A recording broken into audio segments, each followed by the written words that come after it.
Hello everyone, QC Runner for QC Runner Games, and I am back today with another episode of American Dad, Apocalypse Soon. As you can see, we have a visitor out front of our house, and as you might be able to hear, there is a sound difference. Not sure if I have recorded any videos yet since I got this new microphone. I don't have the setup exactly right yet. From everything I've been hearing, the sounds have been a little bit low. Trying to get a little different positioning today, see if it's a little bit better. So let me know in the comments if you're listening to this how it's sounding. Do we need to go louder yet? Also trying to get some of the game sounds going on. And since I don't have anything holding up my mic, I'm actually holding my mic with my hand. So that means I'm using a mouse. So there might be a little bit of clicking, which might be a little bit annoying. So anyway, I appreciate any of that feedback in the comments of this video. Let me know good, bad, and the other. And I'm going to continue to tweak settings, and hopefully this will improve over time, and we'll get some better quality sounds here. So without further ado, let's jump into the main part of the video. So we have a new event. It's called the Path of the Heart. Any of you that have been playing the Hustle Castle or Zero City games have seen these before. Zero City just finished a Path of event, and right before that, actually, for Christmas, I think it was Christmas, Hustle Castle did as well.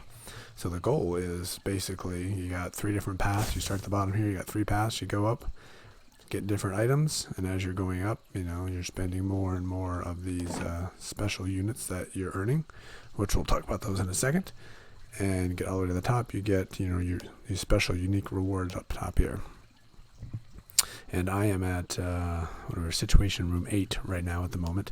I'm actually interested in upgrading that at some point here, but talk about that in a moment here. So these are the main guys that a lot of people are going for. So we have a big warrior weapon, which is the fast-going daggers, which do a lot of damage. Plus, make somebody invulnerable, dealing extra damage. And we got a mage weapon here, which is doing extra damage as well, and has an insta-kill on the bottom as well. And then we have the miniguns of ecstasy. So you got your gunslinger weapon, and it allows somebody to switch to your side for 2.8. I have a feeling that's going to be highly, highly useful. But the problem with this weapon is it is a little bit slow. Usually they are. There's a weapon that just came out in Hustle Castle recently that looks very similar to this, but instead of going slow, it actually is quick. And I have a feeling that's not happening with this weapon. And then if you get all of those, you can get this artifact up here. And this artifact is a backstab artifact. Backstab plus extra damage. Highly useful. This is one of the highly, highly useful artifacts that I still use. I actually have 2 of them. I use in Hustle Castle all the time. It allows you to do backstab, plus it allows you to do extra damage. Highly useful. And then for me at my level, I'm sure other levels have different. You have some chests up here which allow you to get some legendaries, and then more chests up here which allow you to get more legendaries. And the Zero City and Hustle Castle, these were a chance for you to get gem inserts for your weapons, which make them even better, and they're really expensive. So hopefully that background noise of all the sounds of the game aren't too loud. When I was testing it, I wasn't hearing much, so I'm hoping that is still the case here. If it is, I apologize. Again, leave a note in the comments. So let's go ahead and see what the overall description is here. Agents. Rogo Cupid has arrived at your doorstep, bringing a new event with him, Path of the Heart. Use Cupid Hearts to get charming rewards filled with love and destructive power. And then there was another one here as well, which, here we go, right there. Path of the Heart. Event entirely to get artifact with fantastic ability and other unique rewards. So those that know this event, and those that don't, basically if you are TR is Hustle Castle. If you're Situation Room 6 and below, you can certainly grind this. You got to work pretty hard, and you can complete all 3 paths and get all just by grinding. I have a feeling Situation 7 you might be able to, but to get completing this, I'm at Situation 8 right now. As you can see, I have 3,940, and I've been watching videos and doing a fair amount throughout the day, and I'm up to 4,000. I think I saw you need to get every item from down below up to here, you need 55,000 hearts. So that means you'd be getting, I think that was the number, 55,400, I think. I had the spreadsheet, but I forgot to bring it up here. So I'll verify that later. I can respond in the comments if anybody has any questions. And as your situation room goes up, it gets more expensive. So for me, I think it would be 55,000 for me to be able to get this. So that's 5,000 a day. And that's a lot of heavy grinding every day to do that. So it looks like it could be possible. And another option is if you have a lot of the golden turds sitting around, you can buy some as well. And this is certainly a possibility. So. Actually, let's talk about the event a little more before I go off on what I'm planning on doing. So the way you get the golden hearts are not the golden hearts. The Cupid hearts are a variety of things. Defeating players on the map. You got mimosa tournaments. For each time you win, you get some by repelling invasions. So every time you complete all 10, you get, I think it was like 300 I got. Bazooka Shark's Nest, we haven't seen that yet, but you get a few, not tons, and you have to spend a lot of food to do that. So not the most efficient way to do it. By watching ads, you can do that every 2 hours. And as I've recommended on the other games, if you have multiple devices, you can do every 2 hours on each device. But you still have a max each day. You can just hit that max sooner rather than later. So it's a quick way to do it rather than having to wake up in the middle of the night and to grind and grind your videos. What else do we have? By winning waypoints in Family Man Wars, Clan Wars, players who collect the most Cupid hearts will be placed in a special ranking, and that's essentially not possible for most regular players. So a lot of people are spending a lot of money, and also I think if you saved up some items, because look, these people have hundreds, almost a couple 100,000, and I have almost 4,000. So obviously a different league. Right. So what am I doing? Where am I going? If any of you watched me or listened in Zero City, we just finished this exact same event. I was in Command Center 8, which is Situation Room 8, and almost the exact same situation. And my premium was about ready to wear out, but I was grinding, did a couple days. My premium wore out. This is actually going to wear out just perfectly when the event ends. And I grinded for about 3 days, and then premium ran out, and I kind of stopped. And then for some reason, I'm also here where I had pretty much everything built, and here we're a little bit behind, and I just kind of randomly decided to upgrade to Situation 9. I've mentioned that before. What I'm doing, my strategy is kind of trying to get up to the top level, just so I can start getting the legendary items and start getting stronger rather than getting items and then having to get rid of them when you move up. Because really some key items, which I don't think are in this game yet, are runes in Hustle Castle, and those are now in Zero City, and I think they will be coming very soon here to American Dad, which basically takes your weapon and makes them stronger, or takes your armor and makes them stronger, or takes your artifact and makes them stronger. But it's only good at whatever situation level you're at. A situation room, and once you upgrade, they're no longer usable once you're too strong.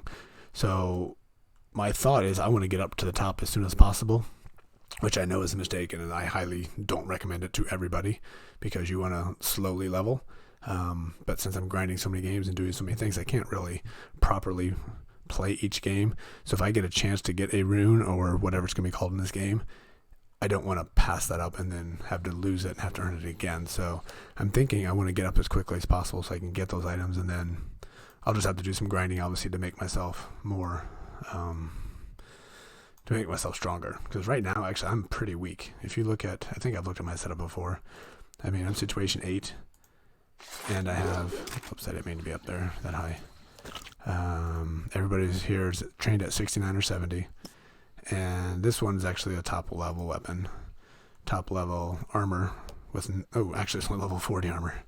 Nice. And this one I just got, so I know these are tops. This one might be top as well. He's only 55. Anyway, my point was, this is all 55 gear. I'm very, very weak, considering I could be up, top to level 70 equipment for everybody, level 70 legendaries, which I would certainly recommend before upgrading. But as it is, I finish in the top 3 in the arena almost every single time, and I win very, very often. Even as underpowered as I am, it's actually fairly surprising. A lot of players in this game don't make very good decisions. So 148 wins, 77, and 143. So what is that? Let's do some quick math here. That's 80, that's 120, 268 top 3s out of 332. So, I'm sure there's people with a whole lot better, but, it's some pretty good numbers, and that was some downtime in there when I upgraded a little bit too soon last time. I had to do a little bit of grinding, and I wasn't getting there. So, anyway, I think I can be competitive-ish, And so here's my thought. I think I'm going to stay, this time I'm not going to make the same mistake I did with Zero City. I'm going to stay here at the Situation Room, grind up here, hopefully get this legendary item up top. And then once I get there, I think I'm going to work on upgrading to the next Situation Room. So I'll have some top level stuff here that I can apply to my squad. And because this will come out at level 75 right now. Yeah, because I'm 75, and I can use that for a while. And then that, obviously I'm underpowered now, and I can win. So I'm hoping that I can be underpowered at Situation 9 and win. So that's gonna be the goal of this event: grind as much as I can, get as much as I can. Probably end up buying this one, so I can end up getting that legendary, since I had premium going the whole time. So I think that's where we're gonna go. The goal will be get all those, get that, and then do the upgrade. Yeah, I know I haven't really had much gameplay here, but that's kind of the goal. So we've seen what my squad is. My squad is fairly odd and underpowered, but we got an event, and this is an event that a lot of people complain about, because especially once you get up like Situation 9 or Situation 10, to be able to do this, you can't basically complete all three of these without spending money, or without having a bunch of diamonds saved up that are not diamonds, wrong game, golden turds saved up, and then going ahead and buying these items here, which are more expensive at the higher levels. So most people complain about this event and saying it's just a money suck from the makers, but it is what it is. This is this type of event, and you still get really good stuff out of it. And at my level, it's not quite as good, but once you get to the higher levels, you're getting legendary items as you're going up here, and other useful items as well. And it's it's all free stuff. So I'm not one who's going to complain about it. And anything free that comes in, I'm more than happy to take it. Even if I don't get everything, I don't expect to get everything, so I'm okay with just getting some of it. And sometimes you just need to make that decision, which one is the most useful to your squad, and then go for that one. And as I get to higher levels, I will have to make those decisions. Might have to make that decision on this one as well too, but we will see when the next 9 days pass. So I think that's going to do it for now. That is just a quick summary, quick wrap up of what the event is. Let me know how it's going so far for you. What are you going for? And have you gotten any of this stuff? Are you one of these people up here that are come on, a little bit slow here. These 194,000 heart wings here, Cupid wings. Not that one, obviously, but yeah. Let me know if you're one of those and how you got there. I'm kind of curious, because I can't imagine people are spending that many diamonds to get that kind of stuff. Because if you get the top leaderboard, first of all, you get bragging rights, but there's stuff you get too. You get this chest here, you get 4,000 turds. So I mean, there's stuff you get for sure. But is it really worth it? Not so sure. So anyway, let me know if you're one of those top people and how you got there, and let me know where you're at. So we'll be certainly revisiting this from time to time throughout the next 10 days and covering it and see where we're at, and I'll be grinding it, and be curious to see how you guys are doing as well. So I am going to wrap it up. Remember to leave a note in the comments about how the sound is, how the quality is, and we will improve as I will tweak some of the settings and keep improving as we're going. So I'm going to wrap it up for now. This is QC Runner for QC Runner Games, and I will talk to you soon. See ya.